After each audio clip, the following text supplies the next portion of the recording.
దేశవ్యాప్తంగా ఎన్నికలు ముగిసిన వెంటనే ఫలితాలు విడుదలవుతాయి. మరి ఆ ఫలితాలు కూడా వచ్చిన తర్వాత మరి రాద్ధాంతాలు ప్రతి ఒక్కరు ఓటమి చెందిన వారు ఒక రకంగా, గెలిచిన వారు మరో రకంగా ఈ ఎన్నికల ఫలితాల మీద మాట్లాడటం అనేటటువంటిది పరిపాటిగా జరుగుతున్నటువంటి అంశం. అయితే దీనిపై ఇప్పటి వరకు కూడా ఎవరూ చేయలేని సాహసం అయితేనేమి, ఎవరూ తీసుకోలేనటువంటి చొరవ రాహుల్ గాంధీ తీసుకున్నారు. గతంలో కూడా దాదాపుగా 2 దశాబ్దాలకు పైగా ఈవీఎంలతో ఈ ఓటింగ్ అనేటటువంటిది కొనసాగుతూ ఉంది. మరి ఈ ఓటింగ్ ప్రక్రియ ఈవీఎంల ద్వారా జరిగేటటువంటి ఓటింగ్ ప్రక్రియకు, అలాగే ఇటువైపు బ్యాలెట్ల ద్వారా జరిగేటటువంటి ప్రక్రియ, ఈ రెండింటి మధ్య చాలా తేడాలు ఉన్నాయి. అయితే బ్యాలెట్లకు సంబంధించి బ్యాలెట్ ఓటింగ్ అంటే ఇది ఒక రిగ్గింగ్ జరగడానికి మంచి ఆస్కారం ఉంటుందని దానికి నీళ్లు వదిలేశారు. మరి ఇప్పుడేమో ఏకంగా ఏదైతే ఈవీఎంల ద్వారా ఓటింగ్ ట్రాన్స్పరెన్సీ, పారదర్శకత ఉంటుందని అందరూ నమ్ముతున్నారు. అయితే ఇప్పుడిప్పుడే దానిపై అపోహలు కూడా దాదాపుగా 20 సంవత్సరాల క్రితమే ప్రస్తుతం ఏపీ ముఖ్యమంత్రి నారా చంద్రబాబు నాయుడు గారు దీన్ని ఖండించారు. ఈవీఎంలను మ్యానిపులేట్ చేయొచ్చు అని ఆయన దాదాపుగా 2 దశాబ్దాల క్రితమే రాజకీయాలకు చెప్పినటువంటి వ్యక్తి. మరి ఆయన ఇప్పుడు అధికారంలో ఉన్నారు. మరి అధికారంలో ఉన్నప్పుడు ఈవీఎంల ద్వారా గెలిచినటువంటి వ్యక్తులు మళ్ళీ వాటిని విమర్శించడం తగదు. కాబట్టి ఆయనైతే కనుక ఈవీఎంల ద్వారా మ్యానిపులేట్ చేయొచ్చు అనేటటువంటి దాన్ని మాత్రం చాలా మార్లు కరాఖండిగా చెప్పారు. మరి చెప్పటమే కానీ దానిపై అంతకు మించి ముందుకు వెళ్ళలేనటువంటి పరిస్థితి. మరి అయితే ఇప్పుడు దీనికి సంబంధించి 5 రాష్ట్రాల్లో ఒరిస్సా, మధ్యప్రదేశ్, హర్యానా, కర్ణాటక ఇట్లాంటి 5 రాష్ట్రాల్లో వచ్చినటువంటి ఫలితాలను బట్టి చూస్తే కాంగ్రెస్కు చాలా వ్యతిరేకంగా వచ్చాయి ఫలితాలు. మరి ఆ ప్రాంతాల్లో తమకు ఎదురు లేదు, ఖచ్చితంగా గెలిచి తీరుతాం, చాలా కాలం తర్వాత అధికారంలో కూర్చోబోతున్నామని ఆశల పల్లకిలో ఊరేగినటువంటి కాంగ్రెస్ పార్టీ మరి అనూహ్యంగా ఫలితాల తర్వాత కంగు తినడం చూసి అవక్కైపోయింది. అయితే వారం 10 రోజుల క్రితం, అంటే ఎన్నికలకు పోలింగ్కు వారం రోజుల క్రితం సర్వే సంస్థలు వెల్లడించినటువంటి, సర్వే సంస్థలు సేకరించినటువంటి శాంపిల్స్ ఇవన్నీ కూడా కొన్ని చోట్ల ఆయా రాష్ట్రాల్లో కాంగ్రెస్ పార్టీకి చాలా మెజారిటీ తీసుకొచ్చి పెడుతుంది. అంతేకాదు ఒక మహారాష్ట్ర తీసుకుంటే 38 స్థానాల్లో ఎంపీ స్థానాలు గెలుచుకున్నటువంటి ఆ పార్టీకి అది అసెంబ్లీ ఎన్నికలకు వచ్చేసేటప్పటికి ఓటమి పాలైపోయింది. మరి ఇదంతా కూడా ఒక మ్యాజిక్లా జరిగిపోవడం కాంగ్రెస్ పార్టీ అసలు జీర్ణించుకోలేకపోతుంది. అయితే రోజు రోజుకు ఈవీఎంల డొల్లతనం బలపడుతున్నటువంటి నేపథ్యంలో దీనిపై రాహుల్ గాంధీ తీక్షణంగా దృష్టి సారించారు. మరి దానికి సంబంధించినటువంటి పూర్తి ఎవిడెన్స్తో ప్రజాస్వామ్యం డిస్ట్రాయిడ్ అనే విధంగా, అంటే ప్రజాస్వామ్యం నాశనమైపోయింది, కుప్పకూలిపోయింది అనే ట్యాగ్లైన్తో నిన్న ఢిల్లీలోని ఇందిరాభవన్లో ఆయన ఒక డెమో ఇచ్చాడు. ఆ డెమోలో చాలా రివిలేషన్స్, చాలా అంశాలను ఆయన తెరపైకి తీసుకురావడం జరిగింది. కర్ణాటకలో విన్నింగ్, కర్ణాటకలో కాంగ్రెస్ గెలిచింది. బట్ కొన్ని ప్రాంతాల్లో కాంగ్రెస్ దెబ్బతిని ఓటమి పాలవడానికి కారణాలను కూడా ఆయన అన్వయించారు. ఏదైతే కాంగ్రెస్ కర్ణాటకలో గెలిచింది కాబట్టి, ప్రభుత్వం కూడా అదే ఉంది కాబట్టి, మరి ఇక్కడ మాకు కాంగ్రెస్ అక్కడేమీ అన్యాయం జరగలేదని మాత్రం అక్కడ చెప్పట్లేదు. బెంగళూరు సెంట్రల్ స్థానంలో ఒక మహదేవ్పుర ఒక అసెంబ్లీ స్థానం, ఆ ఎంపీ స్థానానికి సంబంధించిన ఒక అసెంబ్లీ స్థానంలో 1,00,000 ఓట్లు గోల్మాల్ అయ్యాయి, 1,250 ఓట్లు గోల్మాల్ అయ్యాయని రాహుల్ గాంధీ ఆ డెమోలో చెప్పారు. ఆ డెమోలో ప్రధానంగా చెప్పినటువంటి 1,30,000 దాదాపుగా 33,000 ఓట్లతో అక్కడ ఎంపీ కూడా ఓటమి పాలయ్యారు. మరి కాంగ్రెస్ ఎంపీ మరి 33,000 ఓట్ల తేడాతో ఓటమి పాలవడం ఏంటి అంటే టోటల్గా అక్కడ వచ్చి క్యాల్కులేషన్. దీన్ని కూడా రాహుల్ గాంధీ ఒక సిస్టమేటిక్గా ఎక్కడెక్కడ ఓట్లు, దొంగ ఓట్లు చేర్చారు, నకిలీ ఓట్లు చేర్చారు, ఇంకా ఈ ఓట్లకు సంబంధించి అసలు భూమి మీద లేనటువంటి వ్యక్తులకు ఓట్లు ఎలా వచ్చాయి, భూమి మీద లేనటువంటి ఇళ్లకు అడ్రస్లు ఎలా వచ్చాయి, వీటినన్నిటినీ కూడా ఒక పేరుకు సంబంధించి ఒక పేరైతే ఒక పేరు మీద తండ్రి పేర్లు ఏబిసిడి అని ఉంటాయి, ఎక్కువ చోట ఒక్కోసారి డిఐజిపి అని ఉంటాయి, రకరకాలుగా తమకు ఇష్టం వచ్చిన లెటర్స్, తండ్రి పేరైతే ఉండదు, దానికి ఓన్లీ లెటర్స్ ఉంటాయి. మరి ఈ విధంగా కొన్ని చోట్ల ఏదైతే రాహుల్ గాంధీ మొత్తం సేకరించినటువంటి బుక్లో ఇవన్నీ కూడా పొందుపరిచారు. చాలా దీనికి సంబంధించి అనుమానాలు ఉన్నాయి. మరి దీనికి సంబంధించి ఎలక్టోరల్ ద్వారా అంటే ఒక డిజిటల్ ఇది మొత్తం ఇన్ఫర్మేషన్ ఇవ్వమని ఈసీని కోరితే అలా కాకుండా ఒక బండిల్స్ ఇచ్చేసి చెక్ చేసుకోండి అని చెప్పేసి అన్ని ఇచ్చేసి ఆ విధంగా ఇచ్చేసింది. ఈసీ కూడా తప్పించుకునే మార్గాలు చాలా అన్వేషించుకుంది దీనిలో. మరి ఈ డిజిటల్లో ఇమ్మంటే డిజిటల్ ఇస్తే ఏదైనా ఒక పేరు కొడితే ఆ పేరుకి సంబంధించిన పేర్లన్నీ కూడా ఇలా వస్తాయి. మరి అదే కానీ ఏదో మాన్యువల్గా ఒక పేజీలో ఒక బంచ్ ఇచ్చేసి చూసుకోండి అని చెప్తే అది సాధ్యమవుతుందా? అసలు డిజిటల్లోకి వెళ్లకుండా ప్రస్తుతం ఇప్పుడు ఆన్లైన్ కంప్యూటరీకరణ అయిపోయినటువంటి నేపథ్యంలో మీకు ఓటర్ లిస్టులు ఇవన్నీ కూడా ఇదిగో ఇవి ఈ ఏరియాకి సంబంధించినవి అలా ఇస్తే చెక్ చేయడం అనేది ఏదైతే ఓటర్లకు ఓటింగ్ వెళ్ళడానికి స్లిప్పులు పంచడానికి వెనుక వస్తాయి. కానీ దానిలో ట్రాన్స్పరెన్సీని నీతి నిజాయితీని వెలికి తీయాలంటే ఆ సిస్టమ్ సరైంది కాదు. కాబట్టి మాకు డిజిటల్ విధానంలో ఇవ్వండి అని నాకు కూడా ఇవ్వలేదు.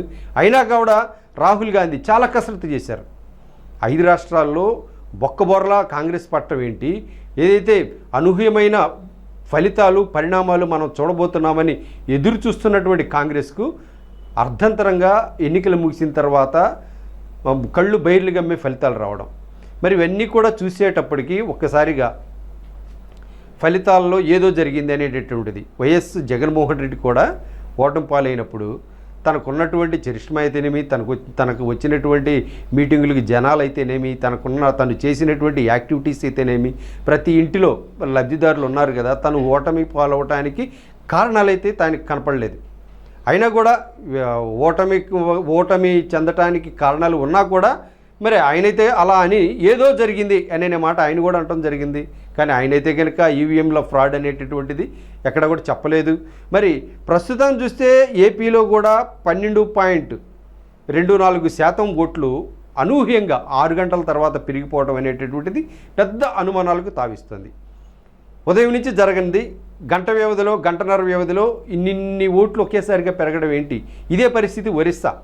మరి ఈ విధంగా జరిగినటువంటి ఓటింగ్ ప్రక్రియను మొత్తం కూడా రాహుల్ గాంధీ ఒక డెమో స్టైల్లో ఇందిరా భవన్లో ఇచ్చినటువంటి స్పీచ్ కానీ ఆ ఎవిడెన్సెస్ కానీ ప్రతి చోట ఇక్కడ ఓటేసిన ఏదైతే ఒక పార్లమెంటు నియోజకవర్గంలో ఒక చోట ఓటు వేసిన తర్వాత అదే ఓటు 4 కాన్స్టిట్యున్సీస్లోనో లేకపోతే 4 ప్రాంతాల్లోనో ఓట్లు పడిపోతున్నాయి.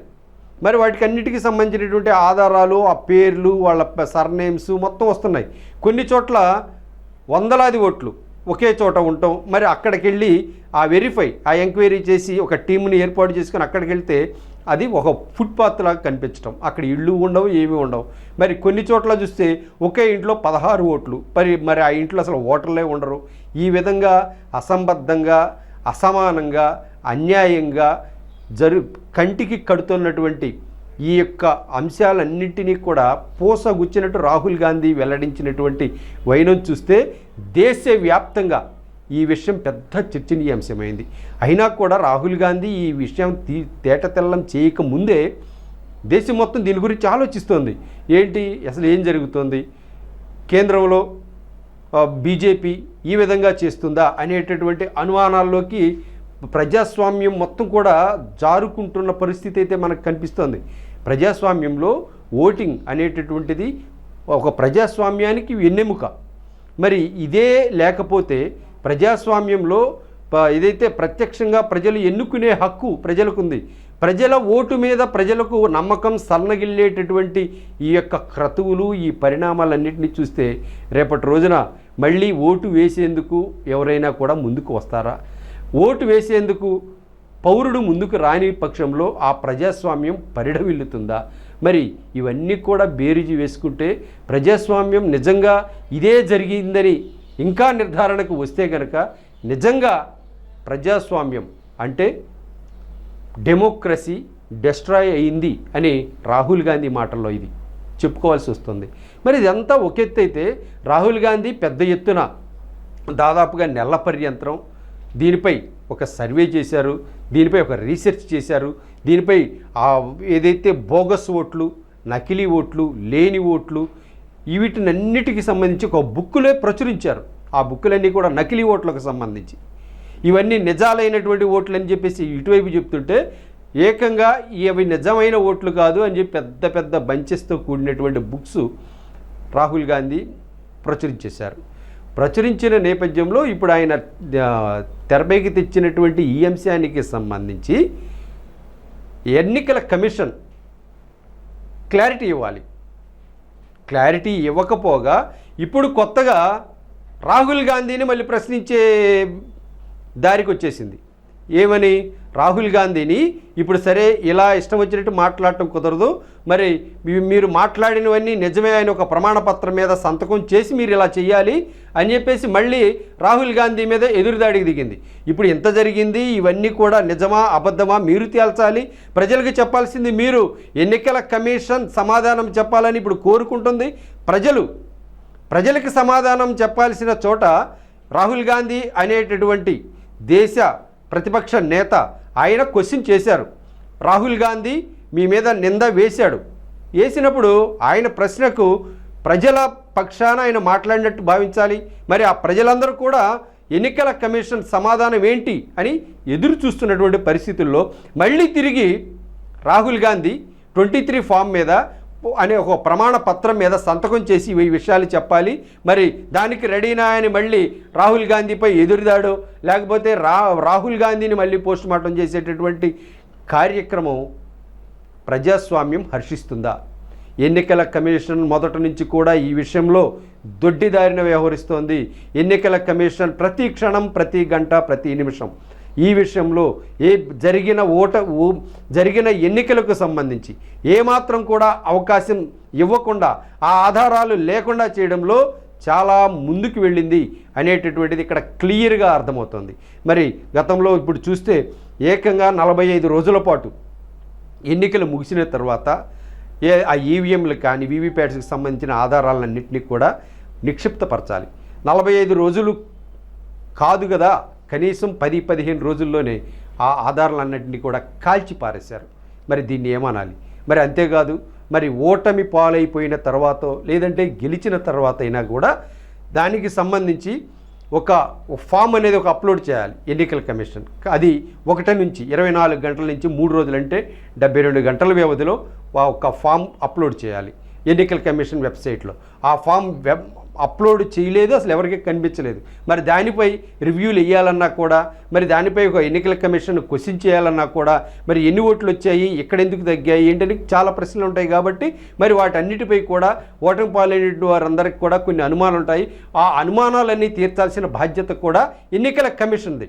కానీ ఇక్కడ ఎన్నికల కమిషన్ దాక్కొని ఉన్నటువంటి అంశాలను చూస్తే ప్రజాస్వామ్యం రాహుల్ గాంధీ భాషలో డిస్ట్రాయ్ అయిపోయిందా అనే అనుమానాలు దేశవ్యాప్తంగా అలుముకున్నాయి.